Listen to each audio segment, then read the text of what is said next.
డబ్బు, అనారోగ్యం, ఉద్యోగం, వ్యాపారం, అప్పులతో బాధపడుతున్నారా? మీకోసమే లాంచ్ యువర్ ఫ్యూచర్ ప్రోగ్రామ్.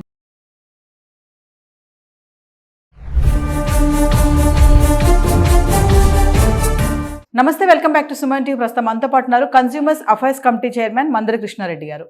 నమస్తే సార్. నమస్తే madam. Sir, celebrity Mahesh Babu గారికి కూడా కన్స్యూమర్ కోర్ట్స్ వాళ్ళు సమన్స్ ఇవ్వడం జరిగింది. మరి అసలు ఎందుకు వచ్చింది సమన్స్? అంటే దానివల్ల కారణాలు ఏంటి ఒకసారి? చాలామంది సెలబ్రిటీస్ కానీ దాంతోపాటుగా ఏదైనా ప్రోడక్ట్ గురించి చెప్పేటప్పుడు కానీ ఏదైనా సర్వీస్ గురించి చెప్పేటప్పుడు కానీ అడ్వర్టైజ్మెంట్స్లో, బ్రోషర్స్లో వాళ్ళ ఫోటోలు ప్రింట్ చేయడం, తర్వాత అడ్వర్టైజ్మెంట్ హోర్డింగ్స్లో వాళ్ళ ఫొటోస్ ప్రింట్ చేయడం, వాళ్ళు దీని గురించి ప్రచారం చేసినట్టుగా, వాళ్ళు దీన్ని సర్టిఫై చేసినట్టుగా, వాళ్ళు దీన్ని వాడినట్టుగా, వాళ్ళు ఇది బాగున్నట్టుగా వాళ్ళు ప్రచారం చేయడం అనేది చాలా సహజంగా జరుగుతుంది. ఓ సబ్బు వాడుతూ ఉంటారు, సబ్బు అంతా కూడా పూసుకొని కంప్లీట్గా ఇది చాలా గొప్ప సబ్బు, ఇది చాలా మంచిది, నా సౌందర్యానికి కారణం ఇదే అని చెప్తారు. ఆ సబ్బులు దేనికి పనికిరాని సబ్బులకు కూడా ఒక్కోసారి అలా జరుగుతూ ఉంటుంది. ఆ సబ్బుల వల్ల రేపు పొద్దున ఎవరైనా వాడి వాళ్ళకి రకరకాల చర్మ వ్యాధులు వచ్చినట్టయితే వాళ్ళు కోర్టుకు వెళ్తారు, కన్జ్యూమర్ కోర్టులో కేసు వేయచ్చు. వేసినప్పుడు ఏమవుతుందంటే, మీరు పలాని సెలబ్రిటీ దీంట్లో పార్టిసిపేట్ చేసి ఆవిడది మంచిదని నాకు సర్టిఫై చేయడం వల్ల నేను దీన్ని కొనుక్కున్నాను, సెలబ్రిటీ చేయడం వల్ల నేను కొనుక్కున్నాను, చేయడం వల్ల కొనుక్కున్నాను వేస్తే ఆటోమేటిక్గా ఆ సెలబ్రిటీకి నోటీసులు వెళ్తాయి, సెలబ్రిటీ పిలుస్తారు. మొత్తం చెప్పిందంతా దృష్టిలో పెట్టుకున్న తర్వాత ఆటోమేటిక్గా ఆవిడ వల్లనే ఈ ప్రోడక్ట్ ఇంత పోయింది, ఇంతమంది కొనుక్కోవాల్సిన పరిస్థితి పడింది, పనికిరాని ప్రోడక్టు, ఆ ప్రోడక్ట్ వల్ల నష్టాలు వస్తాయని తెలిసి కూడా, అంటే అది విషయం తెలుసుకోకుండానే, ఆ ప్రోడక్ట్ ఎలాంటిదో తెలుసుకోకుండానే, దానికి సర్టిఫికేషన్స్ ఉన్నాయా లేదా, అన్ని రకాల పర్మిషన్స్ ఉన్నాయా లేదా అని తెలుసుకోకుండానే ఒకవేళ ప్రోడక్ట్ గురించి కానీ సర్వీస్ గురించి కానీ ఏ సెలబ్రిటీ అయినా ప్రచారం చేసినట్టయితే ఆ సెలబ్రిటీకి కూడా ఆ ప్రోడక్ట్ ఉత్పత్తిదారులతో పాటుగా, దాని పంపిణీదారులతో పాటుగా, దాన్ని అమ్మిన వాళ్ళతో పాటుగా, దాన్ని ప్రచారం చేసిన వాళ్ళని కూడా శిక్షలు, పెనాల్టీలు వచ్చేట్టుగా 2019లో చేసిన కన్జ్యూమర్ ప్రొటెక్షన్ యాక్టు చేంజెస్ చేశారు. దాంట్లో ఆ చేంజెస్ లోపల దీన్ని ఒక ప్రధానంగా తీసుకోవడం జరిగింది. అంటే ఉత్పత్తుల గురించి, సేవల గురించి ఇష్టం వచ్చినట్టుగా ప్రచారం చేస్తే కూడా వాళ్ళకి శిక్షలు, పెనాల్టీలు పడతాయనేటువంటి విషయం వాళ్ళకి తెలిస్తే ఎవరైనా ఏదైనా ప్రోడక్ట్ గురించి ప్రచారం చేసేటప్పుడు చాలా జాగ్రత్తగా అన్ని సర్టిఫికేషన్స్ ఉన్నాయా లేదా, పర్మిషన్స్ అన్నీ ఉన్నాయా లేదా,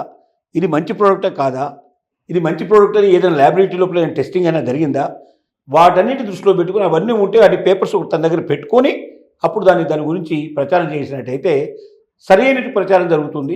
మంచి ప్రోడక్ట్ని మంచి అని చెప్పడం తప్పులేదు, కానీ చెడ్డ ప్రోడక్ట్ని మంచిదని చెప్పి దాన్ని కోట్లాది మందితో కొనిపించి అంతమందికి ఆరోగ్యం పాడు చేయడం కానీ, డబ్బులు వృధా చేయించడం కానీ, ఇది ఒక రకమైన నేరం కిందకి వస్తుంది. కాబట్టి ఈ నేరంలో సెలబ్రిటీస్ పార్టిసిపేట్ చేయకూడదు అనేది దీని అర్థం.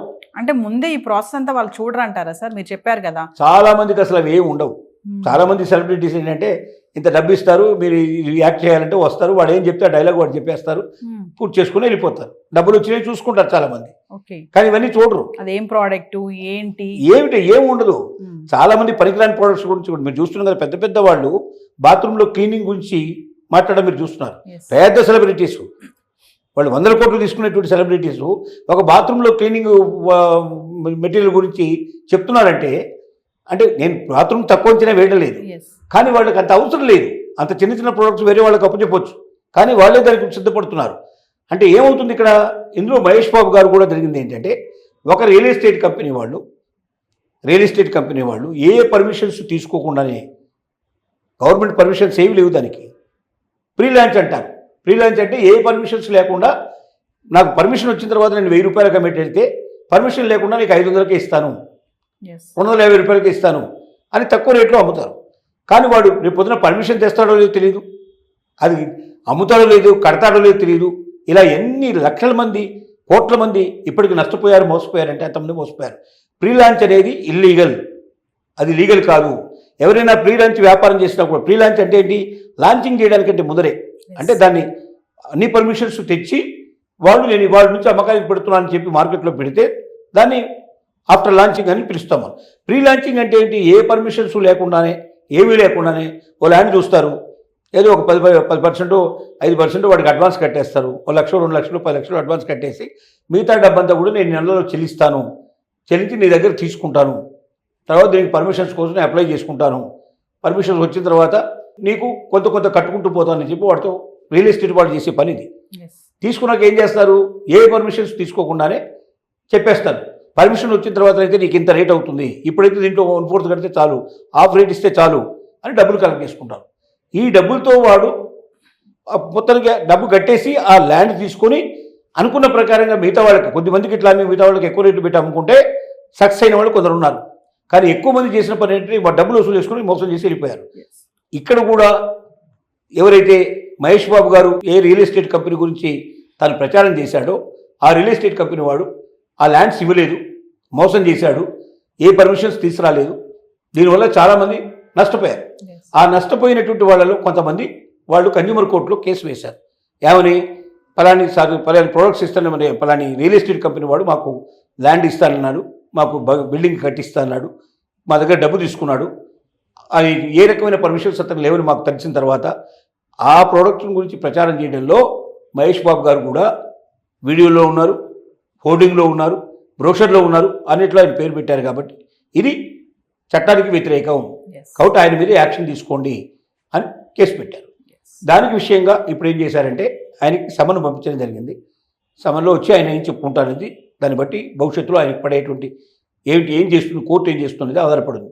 కానీ ఈ విషయం వల్ల ఇతర ఎవరైనా సెలబ్రిటీస్ కానీ మామూలు వ్యక్తులు కానీ ఏదైనా ఒక అడ్వర్టైజ్మెంట్లో పార్టిసిపేట్ చేసేటప్పుడు 1-2 సార్లు ఆ ప్రోడక్ట్ కరెక్టా కాదా, దానికి గవర్నమెంట్ పర్మిషన్స్ అన్నీ ఉన్నాయా లేదా, ఆ ప్రోడక్ట్ ఇంతకుముందు ఏదైనా వేరే వాళ్ళకి ఏదైనా ఇబ్బంది కలిగించిందా, దానివల్ల ఆరోగ్యమైన పాడే అవకాశం ఉందా అనే విషయాల్ని పూర్తిగా అవగాహన చేసుకున్నాకనే అందులో పాల్గొనండి. లేకపోతే మీకు కూడా శిక్షలు పెనాల్టీలు తప్పవు. ఇది మనం చెప్పగలిగే విషయం. Thank you.